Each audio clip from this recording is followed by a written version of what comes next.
welcome to a brand new episode of the Long Coat Mafia Podcast. It is I, the Reverend Godfather, the show's frontman and main host. Lots to go over tonight, folks. And yes, even though when I do show episodes like this, I have no show notes, I don't use them because it's just me trying to cover as much stuff as possible. But you know what?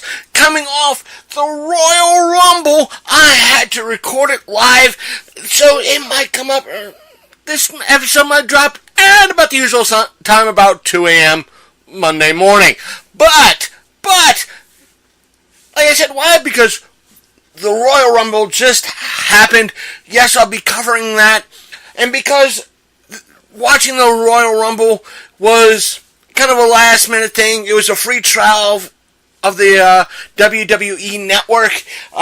We'll get into that. I had to drop one topic from my show notes, and that was pretty much two graphic novels I picked up today that were used. There was a kind of a book sale type of thing that I wanted to pick, that I saw. They caught my eye, and both books total cost me 50 cents. So I'll review those at another time, maybe next week or next by the time we do another hostful.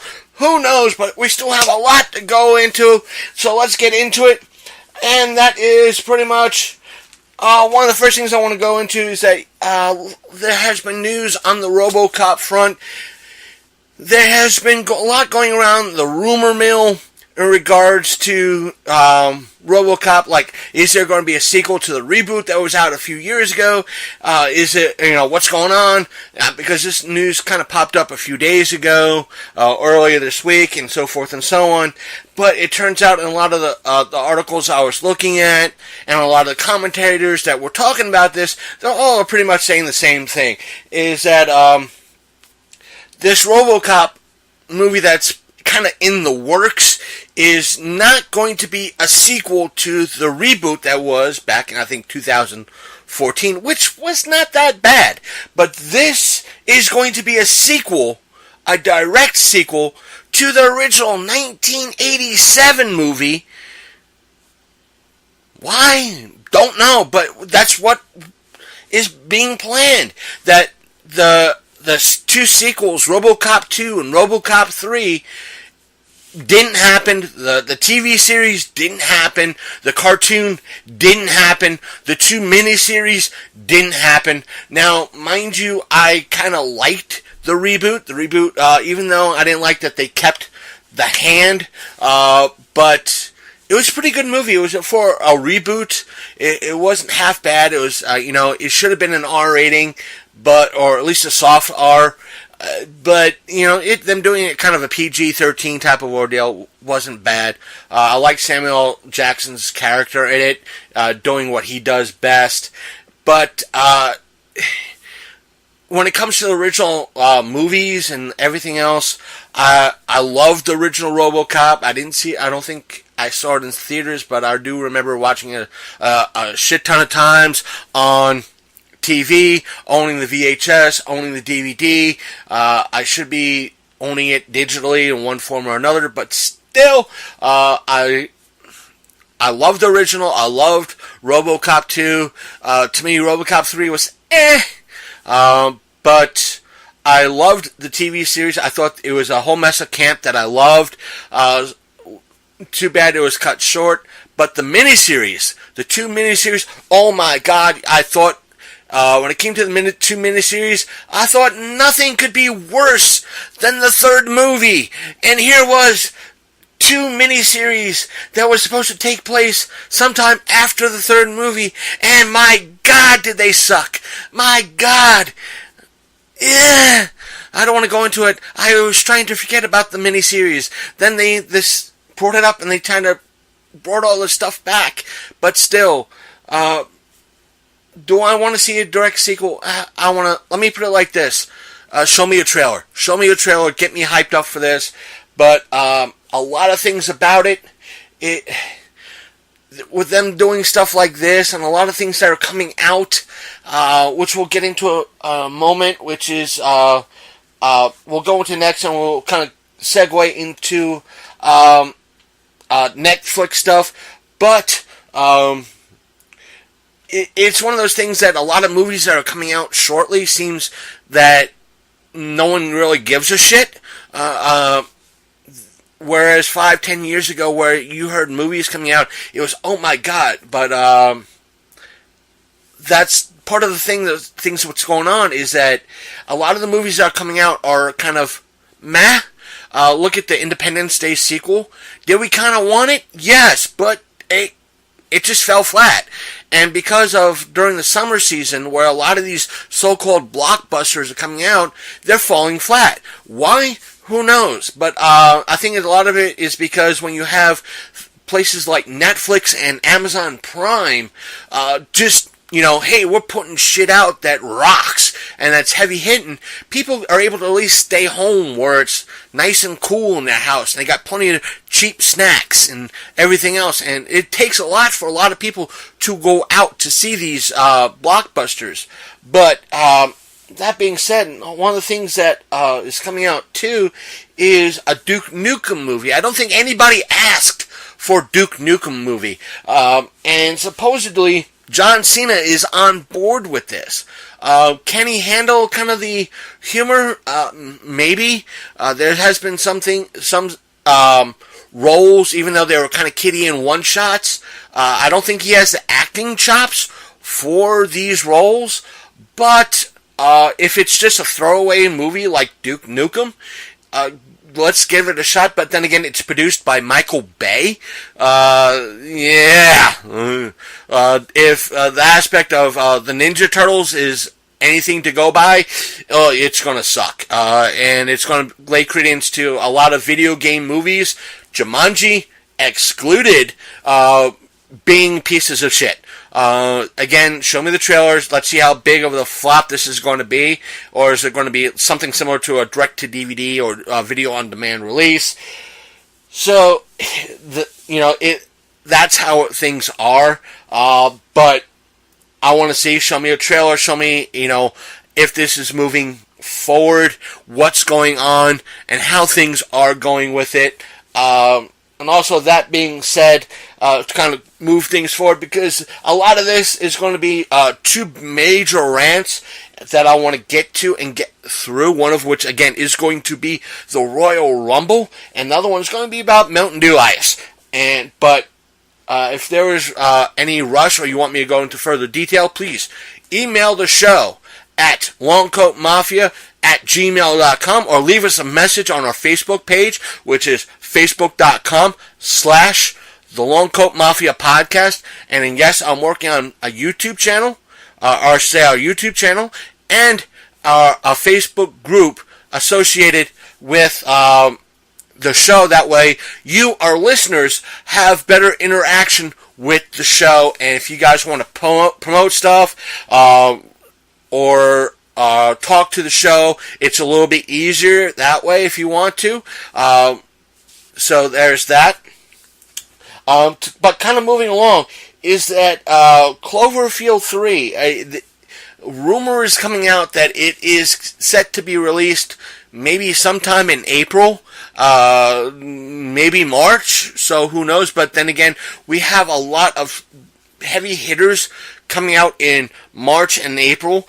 One of which is probably Ready Player One, and plus we still have early to mid-February, we have Black Panther, and we have at least probably one or two movies coming out in April, including Super Troopers 2, which was fan-funded through, I think, GoFundMe or Kickstarter, and so I probably want to see that. But what I've been kind of hearing in the rumor mill, because Cloverfield is a kind of a big hit here in the States, but not really so much overseas, that as soon as it does its theatrical run, which might be 2 or 3 weeks or a month at the tops, it might go straight to video on demand and Netflix, which means that could be a good thing in a way.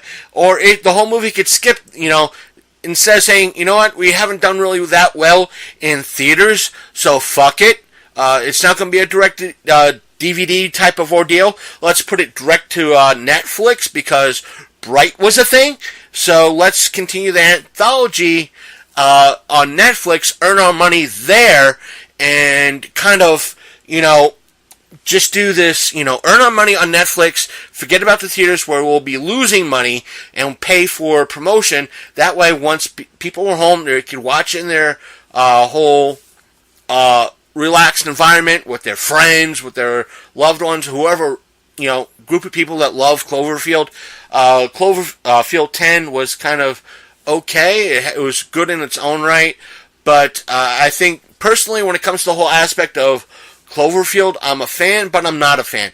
I'm a fan of the aspect of what they're trying to do, but I'm not a fan of the fact that, okay, here's Cloverfield, which was, in essence, was a one-shot, and I know I'm also talking about Netflix in regards to this, and there's more Netflix news coming up, but one of the things I loved about Netflix, it was, not Netflix, but Cloverfield, is that, at least the original one, even though it was a quote-unquote found footage film, it was a monster movie type of thing, but, and J.J. Abrams did a good job with it, but, again, here's the thing, it's not a continued universe, that's number one, with the series. Number two is that you had this found footage film, and with most of the marketing surrounding a different story that seemed to be told, kind of around this movie, and plus, the sequel had its own, you have to dig around Reddit and the internet for its own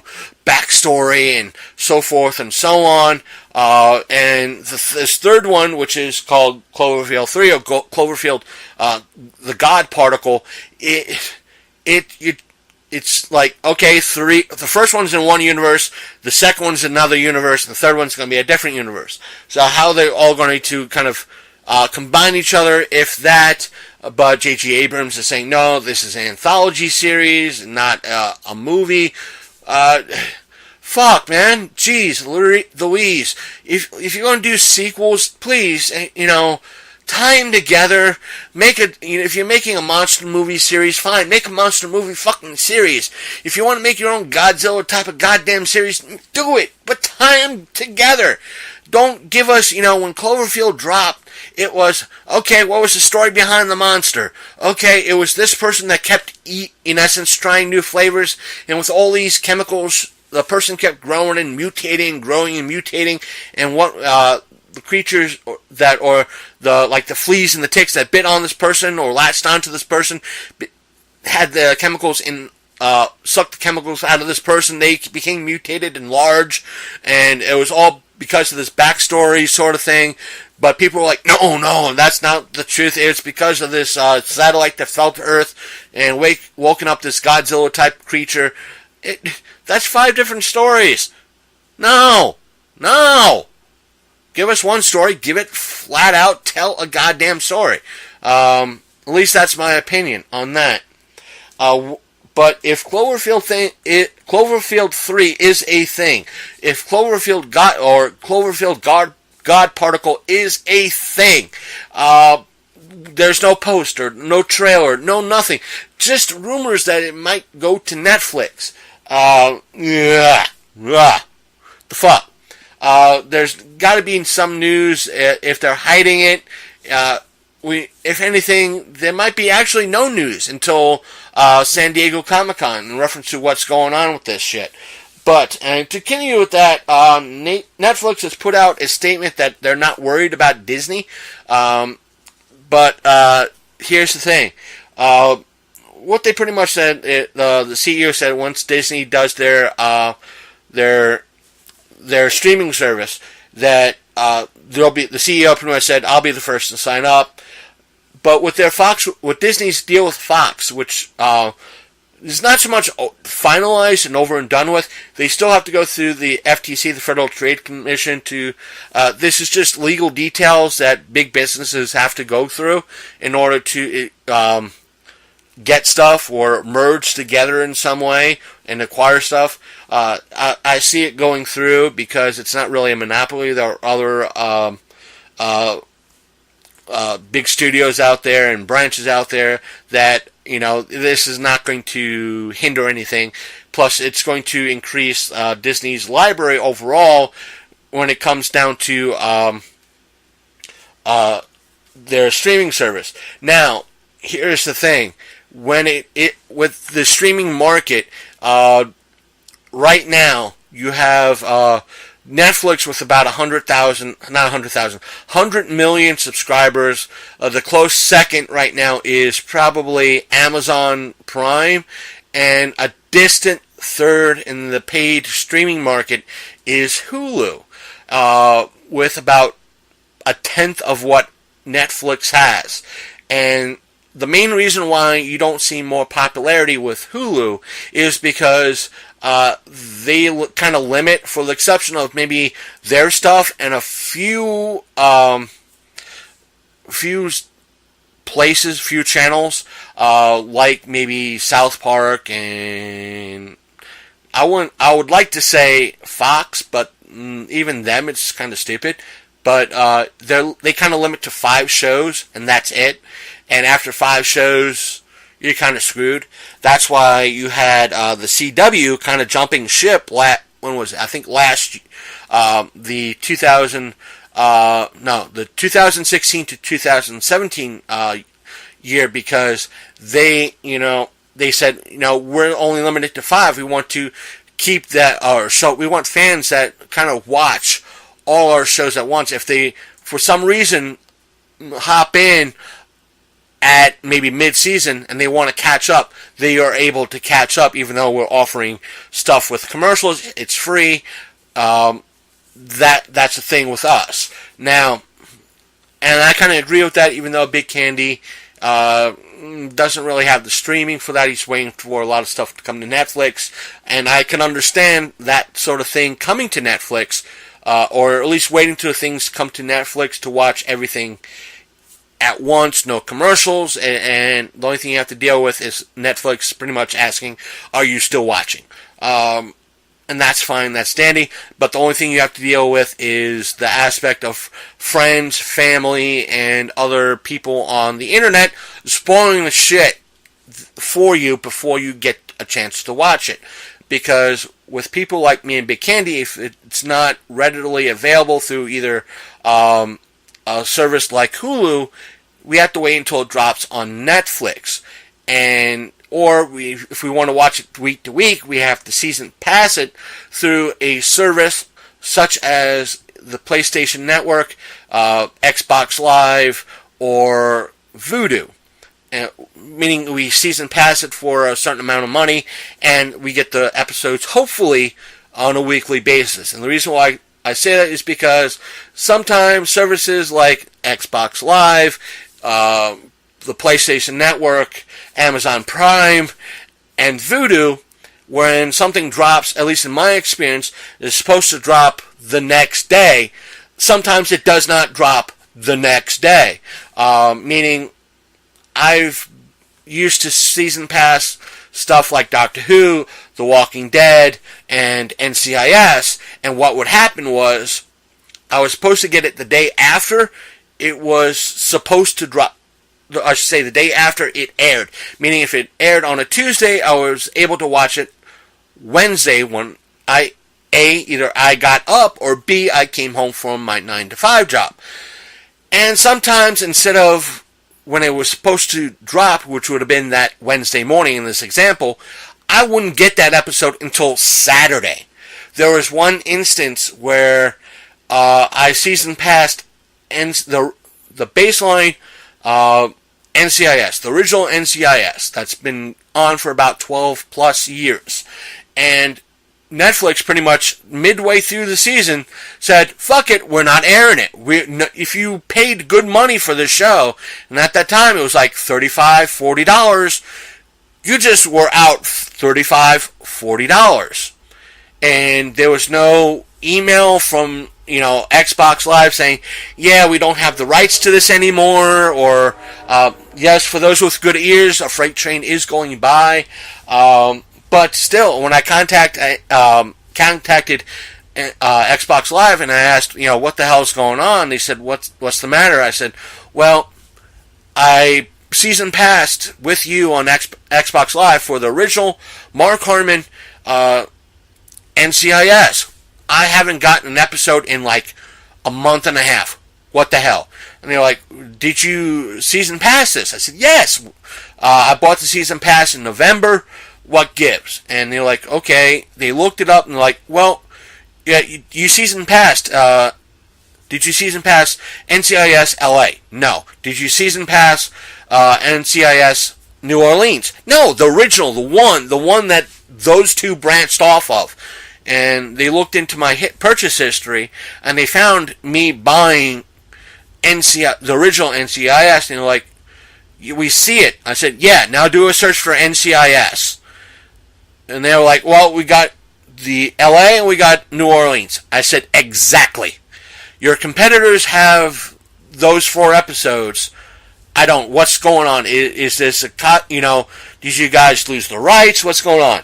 And they did some digging. They said, no, we didn't lose the rights. I said, in that case, what the hell's going on? And they're like, well, we don't know. Since we don't know, they pretty much refunded the full amount of what I paid for that season pass. Now, granted, Xbox Live still does kind of have this problem. I haven't tried it with Xbox One yet, but Voodoo kind of has that problem too, where it's supposed to drop on like a Wednesday, and I haven't seen it until almost a week later. And it's stupid. This is a habit with digitally, and when you have networks that kind of monitor a little bit the stuff that is available digitally, it kind of messes with those day after and a week, 2 days after, and a week, later viewings numbers that they want to see. So that's that. So a lot of people do wait until it drops on Netflix. And again, with Hulu is mostly owned by Disney. So what I am going to theorize right here and now is the fact that when Disney's ready to take control of their streaming service, they're going to pretty much probably go to Hulu and go, guess what? We want to take over. We're going to run things. We got the majority of you guys. Hulu's no longer Hulu. If you have a Hulu account, fine. We're going to up the price from like $8 to $10. Everybody's going to get, no commercial streaming, and you're going to get everything Disney. Disney that's on our channel, or that programming, the Fox stuff, and we're going to work with deals that people that are on Hulu and have that content as well. Hope that's the case, and that would probably be a great way for them to actually have a strong foothold in the streaming market, especially if they have that control over Hulu. Let's go on. Let's take a brief little thing. I'll drink so we could go on with a little bit more new movie news. And that being that it came to light again through various sources that the Razzies were released, some of the announcements for the Razzies. The one that most people had a fucking shit fit over was Jennifer Lawrence. That's right, people had a shit fit over Jennifer Lawrence. Not anything in regards to her in particular, it's just that she was nominated for a Razzie for the film she did last year called Mother. Now, Mother was a pretty much, from what I was told, it was split. Not just split in regards to reviews, but the hate was, there was more hate for this movie than there was for Star Wars The Last Jedi. That it pretty much sucked. It was almost, from what I heard, it's almost Halle Berry Catwoman level suck in regards to this movie. So what did the Razzies do is nominate Jennifer Lawrence for Worst Actress. Now, the Razzies are kind of like where the Oscars are for, all these beautiful films that are coming out or have been out over the past year. The Razzies are, okay, here's the worst films, and we're going to give you an award, and, hey, you sucked, here's an award. But most people like Halle Berry and many other actors have graciously, with great humor, taken the these Razzie Awards. And they saw it, yeah, fine, it sucked. Okay, I won an award, why not? But Twitter, when it came to hearing that Jennifer Lawrence is nominated for a fucking Razzie, had their atypical shit fit, like how dare you, and how dare you? Well, probably because Mother probably sucked that bad. They found other movies that probably sucked worse, but when it came out for the performance, well, Jennifer Lawrence kind of wasn't that good in this movie. So for all the Twitter, please, just calm me britches, calm down. Let Jennifer, I think me and Big Kenny have said this before, when it comes to stupid shit and people being offended, let the person themselves say something. Now, I haven't heard what Jennifer Lawrence has said about being nominated for a Razzie, but I'm sure she's been nominated before for one, and it probably won't be her last.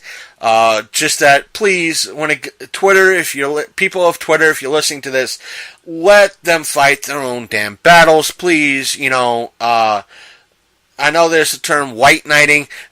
For all you who think that you're going to white knight Jennifer Lawrence to get between her and her panties, please, you probably have about as much chance as I do, and I have between a negative 50 and negative infinity, and that ever happening.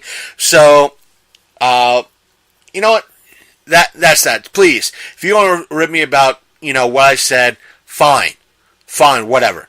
But still, let's move on from this cringeworthy topic about Jennifer Lawrence getting nominated for a fucking Razzie and Twitter having a shit fit over it. Because I'm sick and tired of it.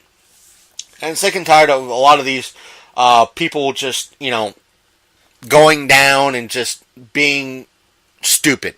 But from that going down to different being down, we had word today come in for the third time this week that the PlayStation Network was down due to, a lot of people were saying it was due to it being unstable for various reasons. There was no real reason put out whether it was hackers or anything else. I know there was a couple of new games out for the PlayStation Network, one of which was the new Monster Hunter game, so who knows? But it being the third time this week, and I don't know as of this recording that it's up more stable, but a lot of times when I read the article earlier today, it was on its way to being mended and fixed.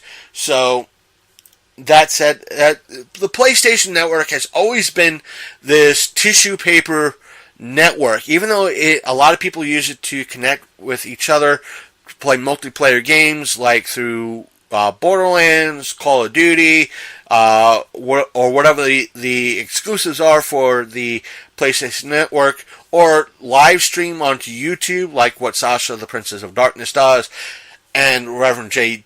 Leal does with his Skyrim gameplays. That's that.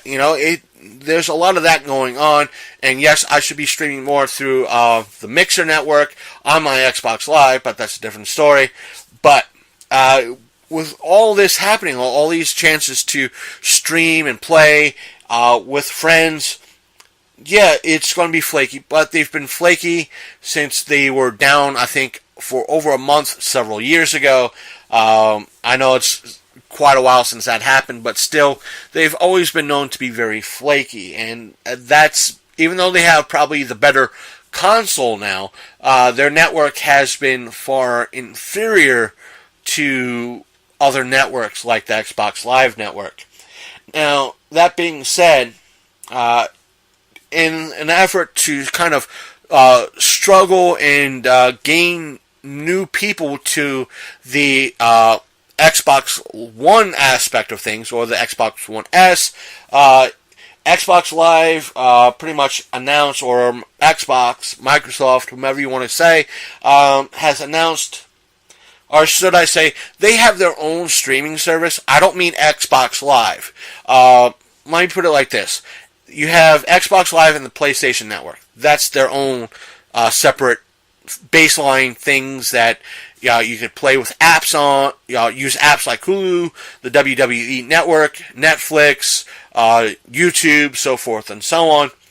and you have both networks have their own game streaming service. I'm not sure what the PlayStation streaming service is for games, but their streaming service is that if you play a game on their streaming service, like Monster Hunter or Borderlands or what have you, you're streaming that game. Now, Microsoft for Xbox Live has something similar, and I'm not too familiar with what it's called, but I keep seeing adverts that for $10 a month. Now, both services for the PlayStation and Xbox Live, they're about the same price, $10 a month for the streaming service. If on the PlayStation network side of things, if it's less, please let me know. Our email is longcoatmafia@gmail.com. Now, the Xbox Live aspect of things is that when you are part of their game, that streaming service, and you want to play Gears of War, or you want to play Left 4 Dead, not so much Left 4 Dead, but the latest Call of Duty game, or Destiney, or something like that, you actually download that game. You download it, and that's it. And as long as you're paying for that subscription service, you're able to have access to that game. But what Microsoft came out in saying is that they're starting with the exclusives for Microsoft, like Crackdown and a few others, maybe like Halo, that once the game is released, day one, that game is going to be available on this game streaming service. That's right, that means something like Crackdown, day one, as soon as it drops, day one, if you're a member of the streaming service, you're able to play Crackdown 3 right out the gate. That means for $10, you got a brand new game. All you have to do is, after that, is as long as you're a member of the service, you got the game. You don't have just that game. You have possibly hundreds of their back catalog as well.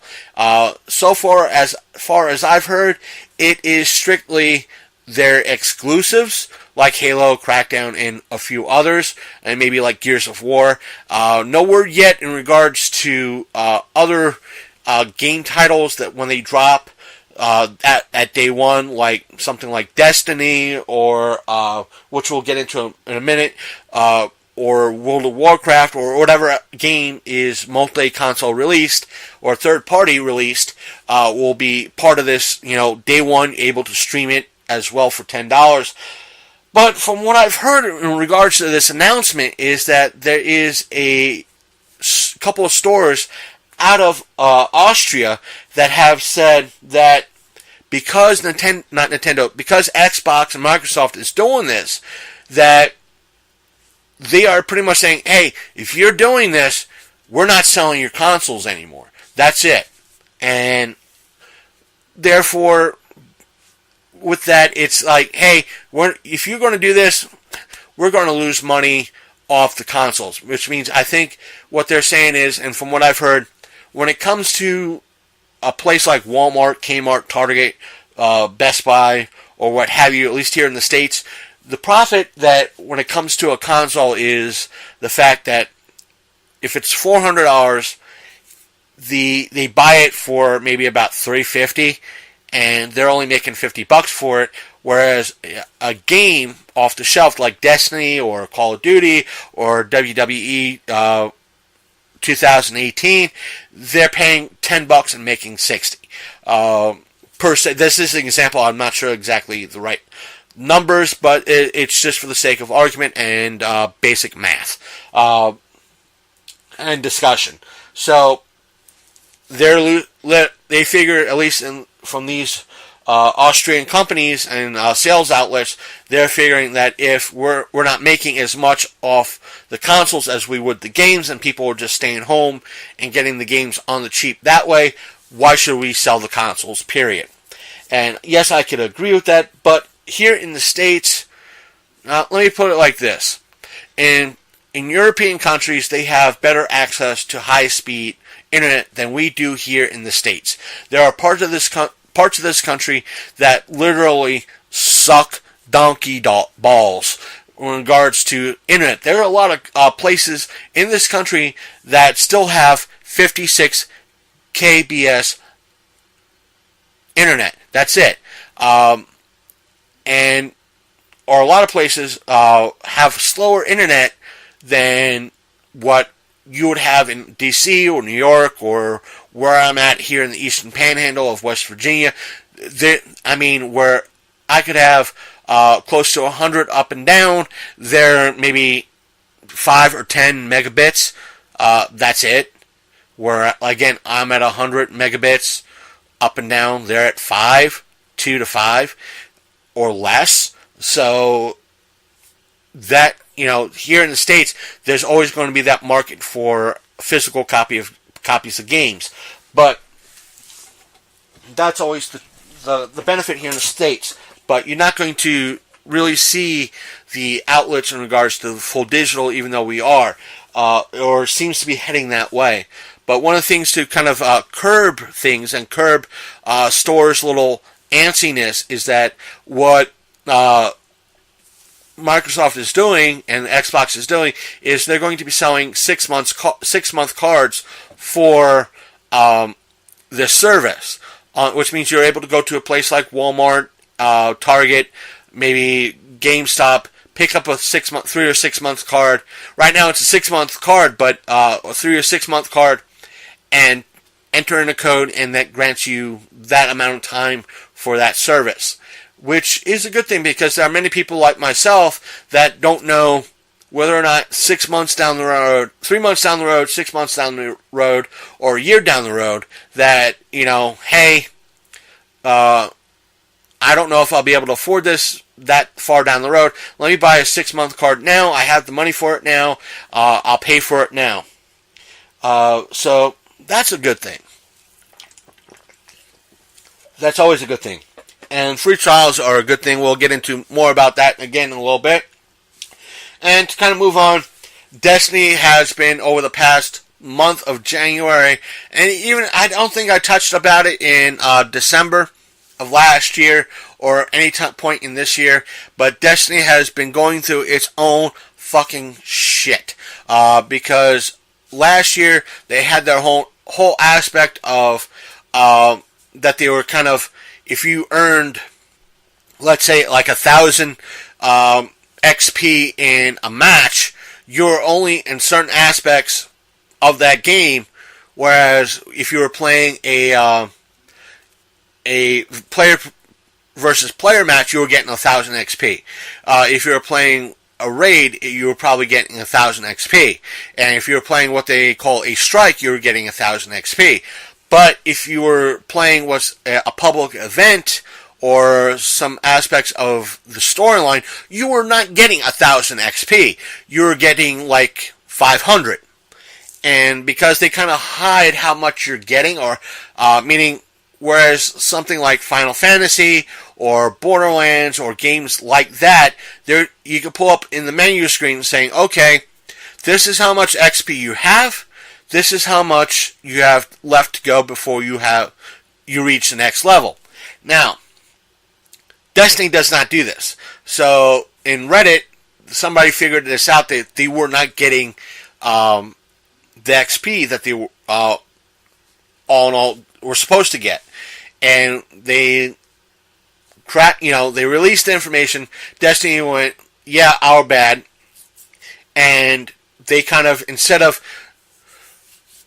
stretching it out across the board and just fixing it, they said, okay, instead of it being, let's say, 100,000 experience points to get each level, now it's 200,000 XP to get each level. It's all because when you hit these levels, you got the loot, kind of like a loot box type of thing. And because they also sold these loot boxes, they would rather bring in that income from those loot boxes. And that's why they were also part of this whole loot box conspiracy that I kind of touched on last month in regards to that. Because people were sick and tired of Eververse and paying for these fucking loot boxes. Now, the Christmas season hit, and what happened was people were finding out the only way to get the holiday loot boxes was, or the only way to get them was, in essence, pay for them. That I was hearing numbers that you would have to pay anywhere to get everything that the loot boxes offered, all the exotics and everything else. You'd have to pay anywhere between $600 and $1,600 to get everything for a $60 game. This is before they told people found out as well over the last month that, I should say, when their first expansion dropped last month or early November, that everything was going to be behind the DLC. So when fans bitched about that, they released that. They went, "Our bad, we're sorry. Here you go." Now, again with the holiday stuff, what I found out about that, when I was playing the rare occasions, I was playing Destiny 2 during the holidays in order to get the special loot boxes. Because when you hit that level cap, you got the atypical game loot box that you would earn, not a holiday loot box. In order to earn a holiday loot box, you would actually have to do either a player versus player. If you didn't play that, therefore you didn't get anything from that, or turn in special quests that you were able to pick up and turn in that way. But in order to, what I found out is that you had to, let's say it would be something like this: one, collect, kill, or I should say, shoot certain types of enemies. Okay, you do that. The second part of that quest would be, okay, go to this planet and collect this type of item. But when you went to that planet, the frequency of that item being spawned around that map was very, very, very, very rare.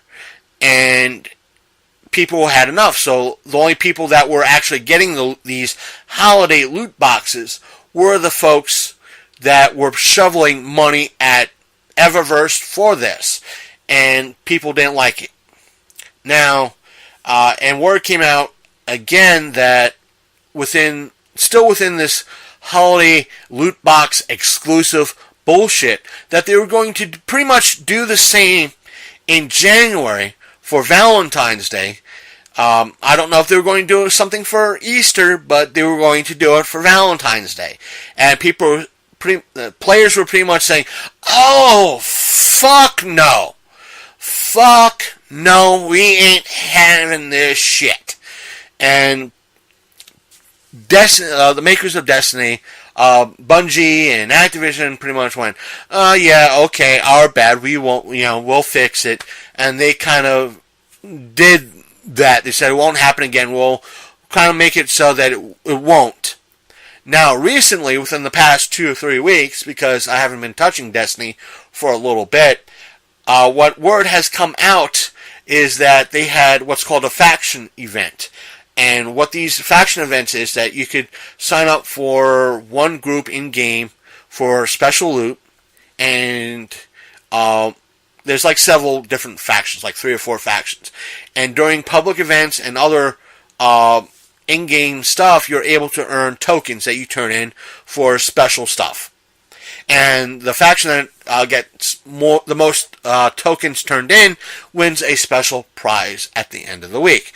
Now, what people have found out was Bungie and Activision was shaving these tokens, which means they were pulling an XP bullshit for these tokens, which means that instead of you the player playing this game, getting, let's say, 5 tokens in a public event match, you were getting 3. Or 2, or none at all, in most cases. And people had a fucking shit fit. And because of all this was going down within weeks of their holiday bullshit, and weeks after their experience, earning bullshit, and the loot box bullshit, people got fucking furious. And Bungie said, okay, we've looked into it, we discussed it, we're sorry, this is what we're going to do. And they pulled out a plan that spans all the way until the end of the year, or if not, the beginning of 2019. And there are fans that are fucking livid, saying we have to wait a full goddamn year before we could actually play the game the way it's supposed to be played. And you're still fucking shit up. And now this is before word has come around, or them promising even other shit, like, because what Destiney promised with Destiney 2 was, okay, trading. They never gave us trading. We wanted trading. We never got trading. Being able to wear more than one exotic, or use more than one exotic at one time, which means if you have 4 exotics for armor, you're only allowed to use 1, not 2, not 3, not 4, just 1 at a time. Can we do that now? Fuck no! If you had 1, there's 4, like 3 or 4 different weapon slots. Are you able to use all 3 slots if you have an exotic weapon? Fuck no! Only 1 at a time. Which could screw you up. And there has been some rumors in regards to, oh, yeah, it's only, remember, everything's just cosmetic. Yet you can only earn this stuff to earn better equipment, which is not cosmetic. So in essence, they're lying. And they're thinking of, because of how things are and how weapons are being earned, they're taking away the aspect of the player versus player, which means if I'm at a level of 300, they'll put me at other people that are 300. But here's the tricky thing. What they would do is that even if they have better weapons or better customization on those weapons, they'll put me in that match because those people spent a couple $100 to earn those special costumes and shaders, and they plop down maybe extra money to earn extra fake money in order to buy other loot boxes to get better equipment. So, and that's in essence fucked up. That's why their player base is going downhill, and there has been several reports saying that there have been a lot of people in the stock market business that are kind of devaluing like Bungie's and Activision's stock. Now what's going to happen is, from what I gather from a lot of sources, is that what is even though Bungie / Activision has this kind of abusive relationship with its fans, which means meaning that what they're going is, we're sorry, we'll fix it. We'll be fixing it within about a month. And the fans are going, okay, we'll come back. And that's what they do, is that vicious cycle. But in regards to like something like Battlefront, they might just go away for a few months and just bring it back. But what's going to happen is people, as much as we don't like it, we bitch, we whine, we say we're not going to do it, they're just going to shove it down our throat whether we want it or not. But that's, what else do we have? What do we else have? More rant time. To move on. Before we get into the Royal Rumble, which is, we'll get in there. I did manage to find a bunch of Mountain Dew ice. As a matter of fact, when you hear me pause and take a drink like now, it's me trying Mountain Dew ice. Now, I got to release a video for my taste testing and comparing it with Sprite and Sierra Mist Twist. I found out that it tastes more like Sierra Mist Twist than it does Sprite. But it has a little bit more of a kick due to the fact that Sierra Mist Twist is caffeine free and Mountain Dew is bogged down with caffeine. But what I had an angry rant about is that the aspect of this particular product being so sluggish coming to my area that it's fucking disgusting. Literally, it's fucking goddamn disgusting. Granted, I know a lot of you are saying, yeah, but Mountain Dew is a Pepsi product. They have a right to... Yeah, they have that right. But when you're a company that's spreading out a product, even though it's a limited run product, and if it's a nationwide release, it should be available nationwide.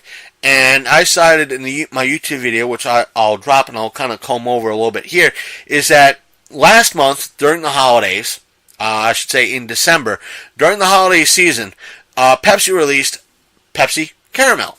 Now, a friend of the show, Sasha Moen, has said that she found and tasted this product, and I think she did a video about it in regards to it, and she found it at a Sheetz. Now, here in the West Virginia Panhandle, I went to several Sheetz that I was able to get to. 2 Rocks, 2 7-Elevens, a Weiss, and a Walmart. No Pepsi Caramel. And they were only available in 20-ounce bottles. Which means in a population where Sasha lives, it's about maybe not even 10,000 people, and she was able to acquire this product. Now, granted, I think she works at a Sheetz, but don't quote me on it. I don't know where she works fully, but still, she was able to acquire a bottle.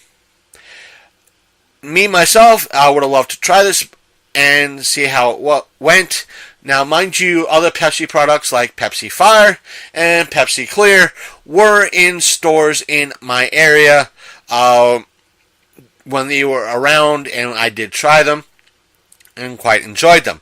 Now, I must also say that while it was also a limited release nationwide, the only place I was able to acquire High C Ecto Cooler was in the local Weiss or Weiss, depending on what you want to call it. Was it in our local Food Lion / Shop and Save? Nope. Was it in our local Walmart? Nope. Was Ecto Cooler in our local Martin's? Nope. Was Crystal Pepsi in our local Weiss, Food Lion / Shop and Save, or Martin's? Nope. Where was it? It was in 7-Elevens, it was in Walmart, and I think it was also in our Sheetz. And I think it might have been in our Rocks as well, but that was it. Every other place did not have it. Now, regards to Mountain Dew Ice, because that's what I'm getting into right now as I'm saying this.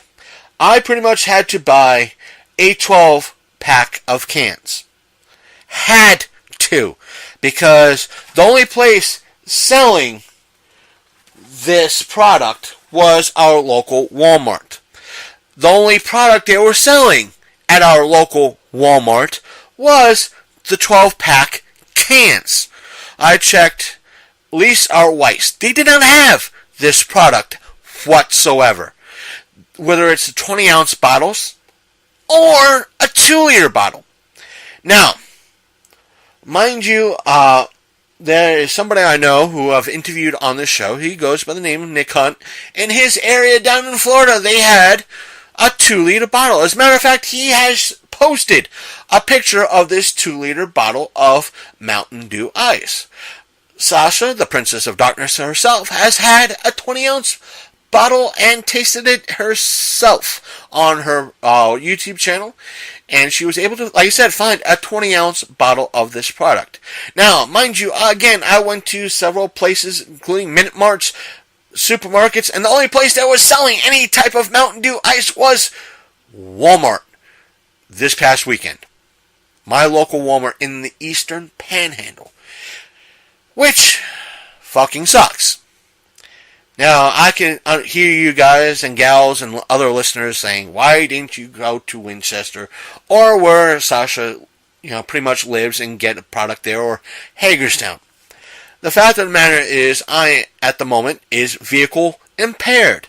I am not spending, in order for me to get to a place like Winchester or Hagerstown, would be via a taxi. And that would cost me anywhere between $30 and up to get to these locations, one way. I am not spending $60 at most, if not more, for a $1.50 product. I will not. Or, like in the case of the SNES Classic, I will not spend double my money for a $70 product. It's stupid. It's illogical. Frankly, I will not do it. I will hunt down places in my own area for this product, or a product, but that is it. Now, when I was at Walmart, and I did see the 12 packs of cans, and they were kind of offering free samples. I already heard about Nick Hunt's 2-liter bottle. I've heard about several people posting on after his post, saying they were able to find 12-ounce bottles in their local Walmarts in surrounding areas where he lived in Florida and surrounding states in Florida, especially where Sasha lives in Pennsylvania. Now, the person at Walmart was saying and was telling their customers, after several have asked this employee, do they make 2-liter bottles of this product? Her response was, sorry, they don't. In which I replied, yes, they do. And the employee told me, we were told they do not. Therefore, we were told by Pepsi, our distributor, they do not make this product in 2-liter bottle form. In which I had my smartphone, went onto Nick Hunt's profile, pulled up the photo, and showed it to this particular employee. And I said, then you're telling me, is this 2-liter bottle of Mountain Dew Ice, in which you could see the label saying Mountain Dew Ice, a fake? In which there was a little bit of stuttering from the product. From this employee. Now, that's my thing in regards to this.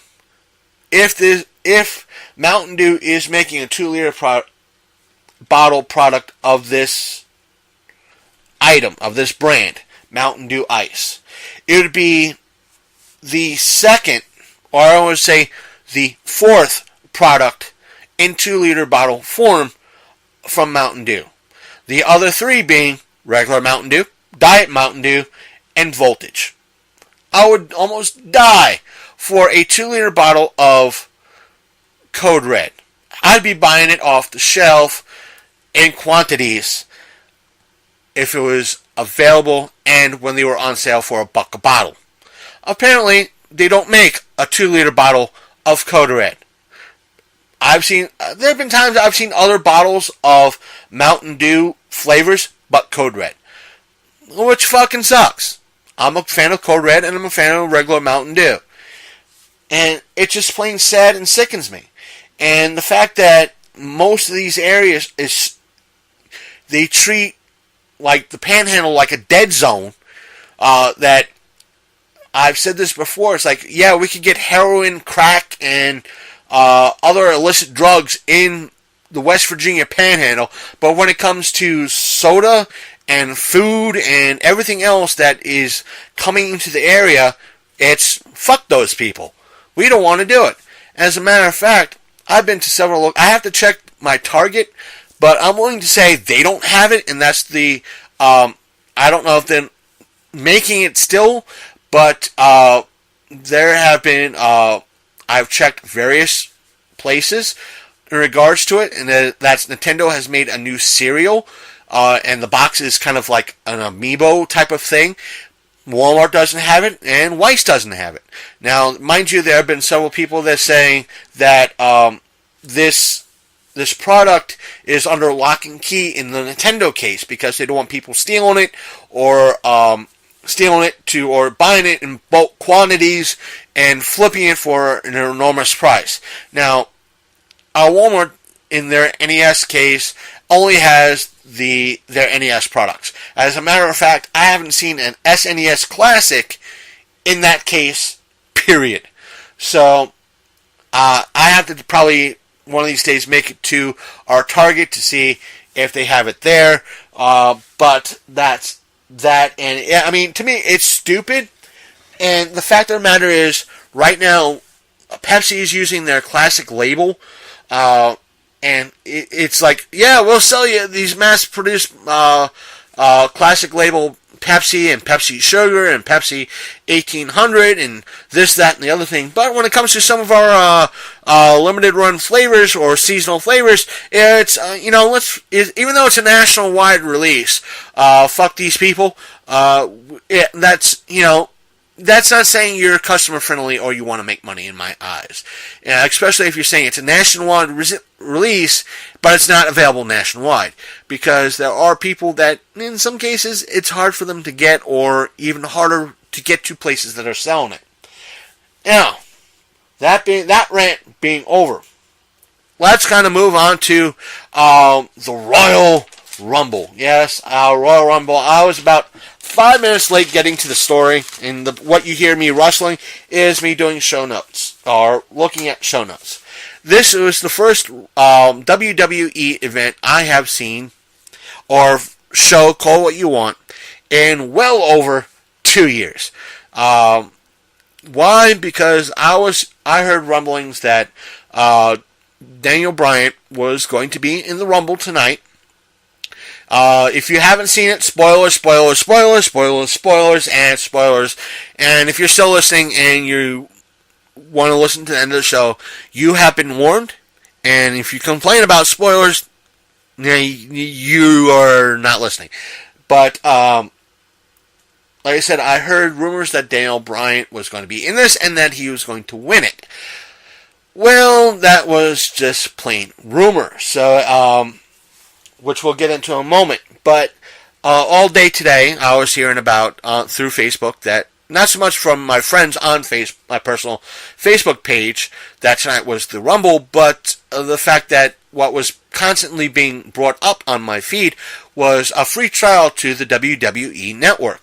So, not to mention they were saying that if you get the free month trial, plus, you'll be able to see the Royal Rumble tonight. So I pretty much said, you know what, I'm going to be recording this episode tonight. Might as well watch the Rumble and at least give my thoughts about it. It's been a while since I've seen any type of WWE product, whether it be Raw, SmackDown, what have you. You know what, why not? Let's give it a shot. Let's give it a free trial. My overall opinion is that when I try to kind of go back a little bit and watch kind of like a replay, and when I need to get the right spelling of a wrestler's name, what would happen was it would literally freeze, and meaning that I would still hear the commentary of what was going on and what was being said, but the picture would freeze. Then all of a sudden, like it was trying to, even though it was like the video was buffering, it would automatically go right past the one section that I needed to get the proper spelling. And once I got that proper spelling down, I went back to it going live. I put it back on live, and the picture just froze. I was able to hear what was going on. It wasn't until I backed off about a minute before it actually caught up with itself and was able to be synced. But like I said, I thought, why not? And the main, like with most WWE matches, they held a lot of matches prior. It seemed like with this, the main matches, or there were some matches probably prior to it. They mixed in a couple of title matches. I'm going to stick with just the Rumble portions of it, even though they did. It seemed like, because they were the main eyes, there was two Rumble matches, 30-person matches. One was the guys match, and this year was the first ever women's Royal Rumble, and I'll get to that in a minute and give you my thoughts on that. Trust me, they will be positive. No real negatives in regards to it, but they meaning what they would do is with the regular Royal Rumble is that or event like the Royal Rumble is that they would have the Royal Rumble and a big headlining act right after it, whether it be a championship match or so forth and so on. But the main headlining act was the Women's Royal Rumble. I have no qualms with that. But I'm just going to stick with the Royal Rumbles themselves, both the Men's Royal Rumble and the Women's Royal Rumble. Now, with the guys, my first surprise was that Broken Hardy, in essence, I think it was Matt Hardy, was part of the Royal Rumble.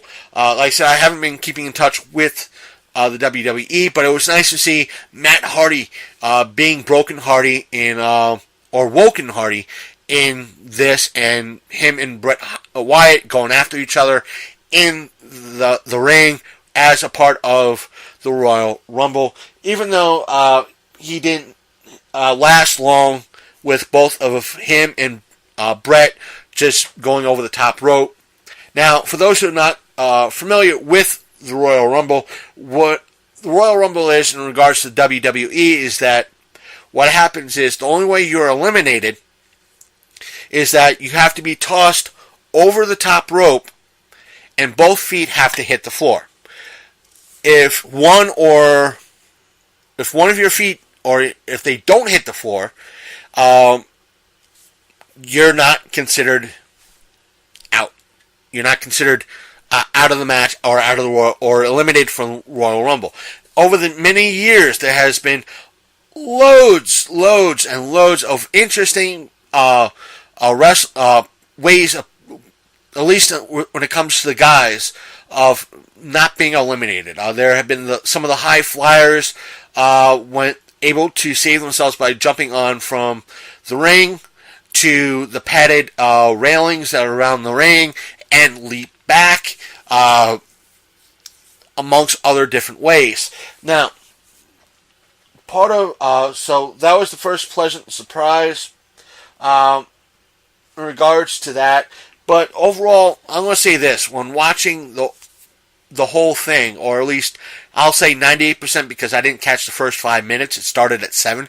And me signing up for the WWE Network in the first free month, I missed the first 5 or 6 minutes. So therefore, it's not that bad anyway. But most of the people that were there, it looked like I was watching a NBA match. Everybody was so calm, so, reserved, that normally it used to be kind of like a rowdy affair, that people cheering and everything else. It was fucking exciting. But this be the case, it was very calm. It was very laid back. There were a few signs, but not fucking many. Normally there was a lot of fucking signs at a match. I don't know what's going on. Now, mind you, I was told from someone I know, so I don't know how true, but it seems fairly true to begin with, that he was going to spend close to $4,000. But I seriously doubt the source. But he said that he was going to go this weekend to Philadelphia, where the Royal Rumble was. Speaking to him yesterday, he said, his words was, I was going to go down to the Royal Rumble with a friend of mine for the live event, instead of watching it on TV. And I said, really? What? How much? You're not going? He said, no. I was going to buy the tickets, but a friend of mine bowed out at the last minute. I had them in the shopping cart. I was about to click buy and finalize it, and he bowed out when he asked his friend if he was sure he was going. And I said, really? Out of curiosity, how much were the tickets going to cost you? He said about $2,000 a piece. I asked him flat out. It was like $2,000 a piece.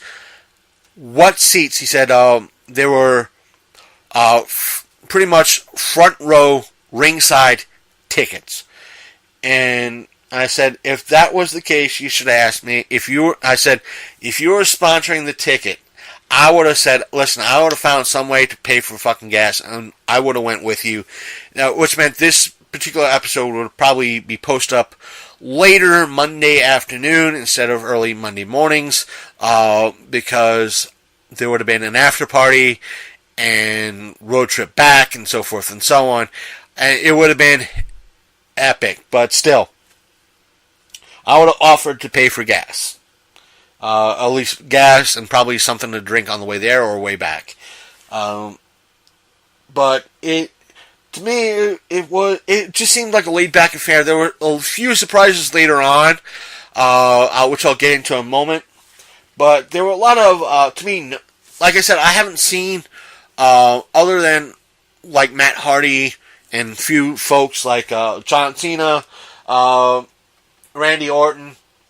And even though I can include Kofi Kingston into this group because he's been around for a long time, I'm not because of race or anything like that, but he's been constantly part of the WWE over the past 15 years or so, and he's right now part of a tag team, a triple man tag team, and he's always there. He's always out and about doing his thing, being energetic as fucking hell. But me saying I'm surprised to see someone like John Cena, Randy Orton, and Rey Mysterio and The Miz. Like I said, the common names that came down was, and that I was kind of surprised to see, was Goldust, The Miz, Dolph Ziggler, Randy Orton, and John Cena, because they were kind of saying that, I'm not coming back, I'm kind of retired or quasi-retired, especially Rey Mysterio, who was been doing mostly like the Mexican circuit, or the South American circuit. But he was part of the Royal Rumble, and he was energetic as fuck, and he was pure Rey Mysterio. He didn't do I don't think I saw him do his usual thing, was hand off a mask to somebody in the audience, but that's his usual either pay-per-view gig or his usual, if he was a regular in the WWE, that's his usual thing, what he does, but this was just coming down to the ring and getting into the fight. So that, him just coming down in his usual mask and doing his 619 and his usual energetic, high-flying, epic stuff. That was fun to see. It was good to see him come back to the WWE, at least for the night, because that's usually been the history behind the Royal Rumble. They'll have a couple of people that have not been part of the WWE for a while, like they would bring in Hacksaw Jim Duggan or a few people like that, or a couple of the classics come in and do their thing. They might not, in essence, win or last a while, but it's part of the surprises and, bring light to the audience. There were a few early, there was one quick toss out and elimination, and that was Sheamus, but I could understand why, because he had a match, it seemed, or I won't say seemed, but after the Royal Rumble was done, he had a tag team match with like 2 or 3 others that were in the Rumble earlier, so I could kind of understand why they were eliminated and why they didn't really make it that far. But one of the things was, let's see, so despite one of the things I wanted to check during this was it, they said, I know I got off topic. The rules for the Royal Rumble is this. There are 30 people going to the ring. 30 people. This is a match that if no one is eliminated from the start to the last person in, is 30 people. That means that there are going to be 30 people in this ring. Never really happens, but that's probably the worst case scenario. There's going to be 30 people in this, 30 guys in this ring. Now, what happens is, in order to be eliminated, you have to be tossed over the top rope and your feet have to touch the ground. Both feet have to touch the ground. Now, every minute and 30 seconds, a new person comes down to the ring to enter into the brawl, which allows time for it to be eliminated, so forth and so on, and space. And out of history, the person who has lasted the longest in the men's Royal Rumble, I'll say that now because there's now a women's Royal Rumble, the person who lasted the longest, which is over 62 minutes, is Rey Mysterio himself. And there's been a lot of numbers in that in reference to who lasted the longest, the shortest, so forth and so on. But I did a clock, and they were in and about a minute, between a minute and 30 and minute and 40. Give or take, I guess, when they started the timer. And the winner of this year was Shinsuke Nakamura. Yeah, I'm mispronouncing his name, but he won the men's Royal Rumble, and he put up a real good fight. He's one of the newer guys. I guess one of the newer guys in the WWE, so I hand it to him. Hey, why not? I will say this: one of the people that were the last ones in was Roman Reigns. He came into the ring with booze, and I was kind of shocked in a way to see him come down to this because of the fact that we reported last week due to there have been reports saying that he was pretty much under investigation for steroids. Not so much using them, but distributing them. But since I didn't hear anything in regards to him being kind of on suspension or dismissed for this aspect, so I guess until he's actually formally charged and or what have you, or the case is done, I guess the WWE just kept him in on this. But that's that. He came into a lot of boost. I don't think anybody wanted to see Roman Reigns win or John Cena win, even though a lot of people were kind of doing the usual Cena sucks, Cena rocks type of cheers. But when it was mostly Cena versus Roman Reigns, there were a lot of boos. People did not want to see it. They really wanted to see a new guy, a fresh blood, win this and get the push that they needed. So, for Shinsuke to win this, let him go for the gold. His way to WrestleMania has been paved, so that's great. And, like I said, this was part of a free trial, so in essence, I got Royal Rumble for free. I figured, why not? So, this was the first ever women's Royal Rumble this year. This year was their first ever Royal Rumble. So, all 30 women in this were part of setting a record. Meaning, whether or not this goes on, sets a new thing in later years, that 30 years down the road, we're still seeing a women's Royal Rumble or a Divas, however you want to call it, a Divas or a women's Royal Rumble. If we do, fine, great, that's wonderful. Great to see the WWE being progressive, but if it's not so much, it was a good try. It was a very excellent and great try. But if it lasts 30 years,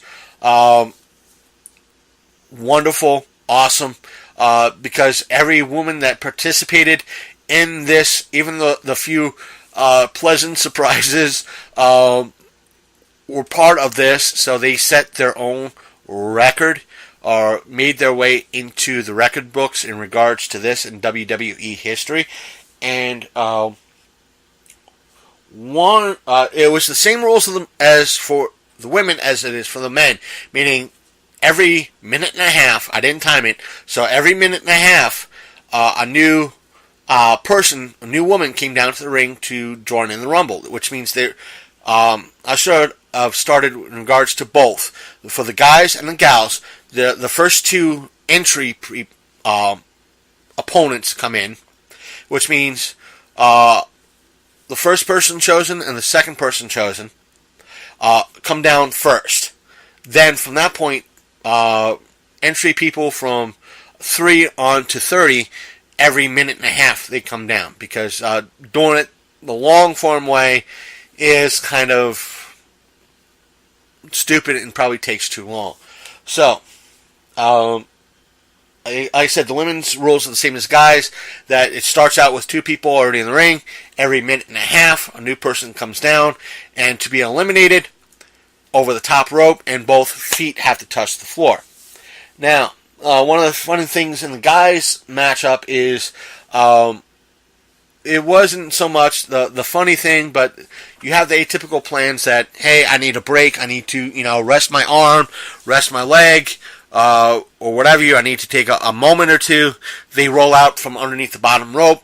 Therefore, they're still in the competition. They're not eliminated. They take their breather, they roll back in, and they do their thing. And like I said, over the top rope, both feet. The first, for the guys, Kofi got saved by one of his tag team partners that was eliminated.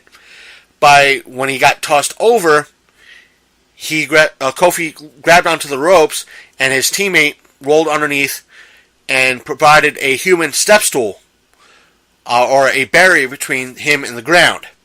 And therefore, he was still part of the match. Tried to keep him in the match a little bit longer. And I guess his tag team partners have a aspect with pancakes now. I'm not sure how that started. If you want to email the show and tell us how that started, please do so by emailing us at longcoatmafia@gmail.com. But in order to step off and get a better grip, he was provided a big stack of pancakes to rest his foot on for a moment, and he was hopping around on one foot. Therefore, because of that rule of both feet have to be touching the ground, so therefore, if you're hopping around on one foot, you're not out. So, but as soon as he got back in the ring, he was tossed back out of the top rope and was eliminated because both his feet touched the ground. Now, with the women's, again, same rules, same opportunities, which means if you're able to either get the guard, land on the guard, or what have you, not touch the ground fully, therefore you're able to, at least if you're able to work your way back to the ring, you're still in the match. And it continues like that until the last person is standing. Now, for me, it played out exactly, I won't say exactly, but the same type of formula for the Women's Royal Rumble played out for like the guys, which meant you had a couple of classics. It was interesting to watch. It was, because like how they, even though the women's division or divas, depending on which era you followed from, the WWE has had women wrestlers since I think the 90s, but with the Attitude Era, but now they're trying to get more established and be just like the guys. And even though they've had women wrestlers back then and women part of the corporation as part of the entertainers, if not wrestlers, for quite some time, yes, they were able to use the same formula, meaning that one of the first people to come down as part of this was Vicky Guerrero. She came down with mic in hand saying, "Excuse me," her trademark "excuse me" being in her whiny little voice. Again, she did not last. I think she might have lasted about 1:30 total. But another pleasant surprise that I was shocked to see both was for, let's see here, was Beth. One of the shocks for me. Yes, Natalia showed up, and she's been around for a good many years. And her father was, I think, Bret Hart, part of the Hart Foundation. Please, old school wrestling fans, if you're listening to this, please correct me. It was one of the, she's like second generation of, or third generation wrestler. But she came down. But what was a surprise for me was hearing Beth Phoenix theme song and seeing her come down to the ring. She's been out of wrestling for a good 5-10 years. I think she might have had a child of her own with Edge, but I could be wrong. But it was nice to see her back and in action, doing her thing, along with Nikki and Brie Bella. Yes, that's right. The Bella twins were back as well, wrestling, doing their fun thing. And the person that seemed to last the longest was, I thought she was going to go all the way, or have her go all the way. It turned out I was wrong. And the person was Sasha Banks, and she lasted for about 54 minutes, and possibly change. So she set the record for the longest time right now, which if whoever comes after her, if they're able to last the same amount of time as Rey Mysterio, God bless them. But still, she set a record. She set the bar high. Just like I think no one could probably top Rey Mysterio's 62 minutes and change, 63 minutes. She set it for 53 minutes. So I think it's going to be tough for someone to beat her time, but still, this is the first Women's Royal Rumble. I'm willing to say, if they do it again next year and they keep doing it, why the fuck not? Set the bars high, keep them going. Let's see if they're able to beat the all the possible goals and records. Keep setting new records year in, year out. And setting that precedent in a good way, in a positive way. But the person who won was Asuka. I think she just goes by Asuka. Won the female Royal Rumble, and she gets to choose who she wants to go after, the Raw Women's Champion or the SmackDown Champion. They didn't really go into before she could decide. There was another walk-in music, and it was Ronda Rousey with the same type of font as Piper, Rowdy Piper's font that he used. But that besides the point. She did get authorization from the Piper family to kind of use that font and use the rowdy type of moniker. So she came out. Whether or not this means she is officially part of the WWE, I have no idea. If she is, great, that's awesome. But what happened was she came out, Ronda Rousey came down to the ring. I shook fans' hands up, a little bit around the ring. Went into the ring, went to shake Azuka's hand. It was pushed away. Rousey kind of eyeballed everybody up, pointed to the WrestleMania sign, and kind of if you were able to read the lips, she said, I'll be there then. So we might be seeing her at WrestleMania this year, which is in April. I think it's April 8th.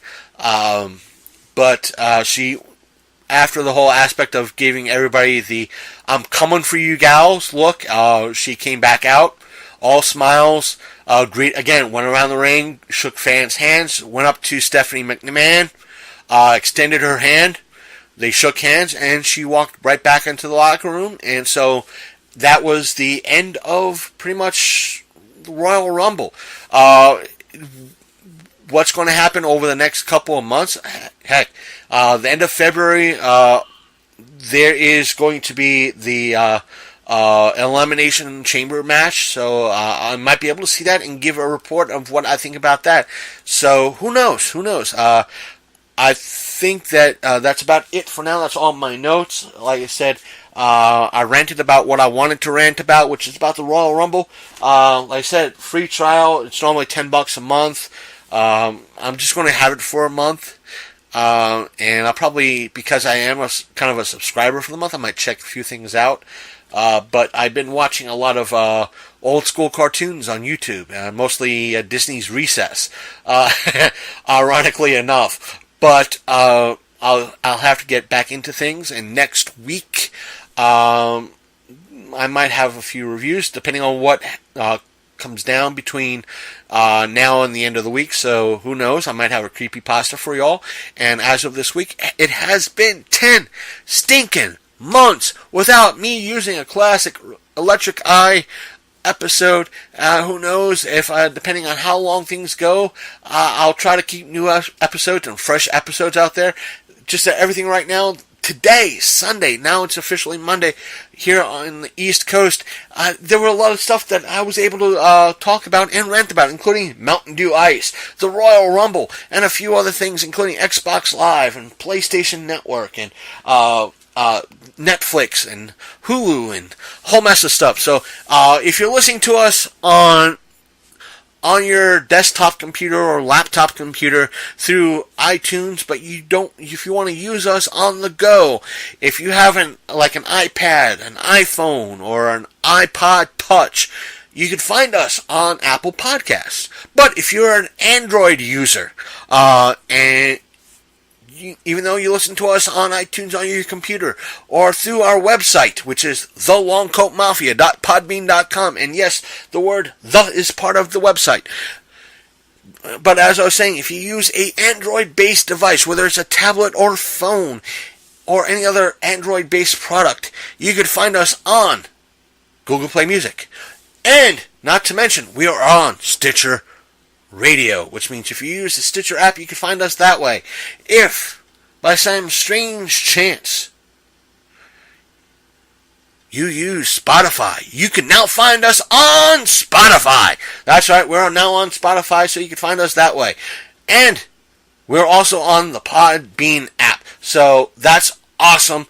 And we keep hearing every now and again that from Podbean themselves that you can have the Podbean app on your Alexa based device. So if you want, you can install Alexa on Podbean on your Alexa and listen to us anywhere in your house. That's awesome. Not to mention, if you listen to us on your phone, you can listen to us that way, or on your computer. So no matter how you want to listen to us, there's plenty of options. Some of the links will be down in our show's description, one way or shape or form. So that's that. Plus, we do have as I said before, we have a Facebook page.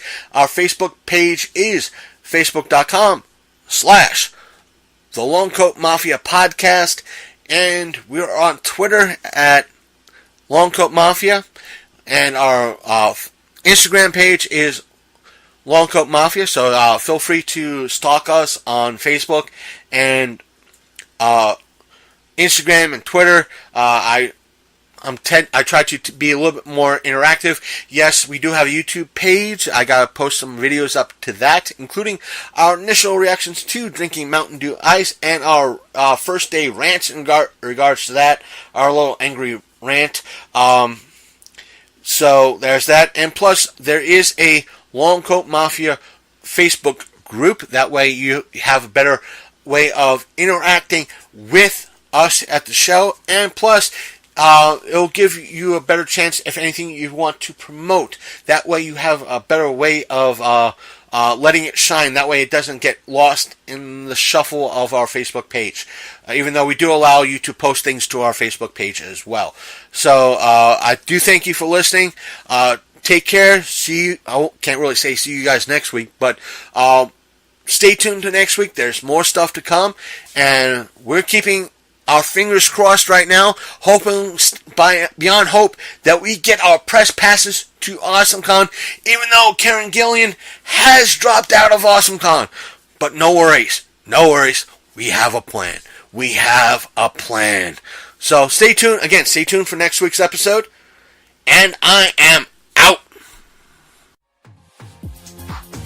See you next time on the Long Coat Mafia.